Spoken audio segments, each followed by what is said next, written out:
హైదరాబాద్కు జాతీయ కాంగ్రెస్ పార్టీ అధ్యక్షులు ఖర్గే గారు ఇచ్చేస్తున్న సందర్భంగా వారికి నిండుగా నేను స్వాగతం పలుకుతున్నా. మా తుంగతుర్తి నియోజకవర్గం ప్రజల పక్షాన వారు రాజ్యసభలో ప్రతిపక్ష నాయకుడిగా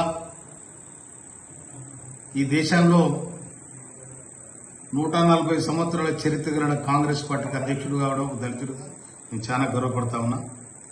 ఈ కార్యక్రమం జయప్రదం చేయడానికి తుంగతుర్తి నియోజకవర్గంలో ఉండబడిన 153 గ్రామాల గ్రామ శాఖ అధ్యక్షులు, 9 మండలాల మండల పార్టీ అధ్యక్షులు, 2 మున్సిపాలిటీలో ఉండబడిన మున్సిపల్ అధ్యక్షులు అందరూ కూడా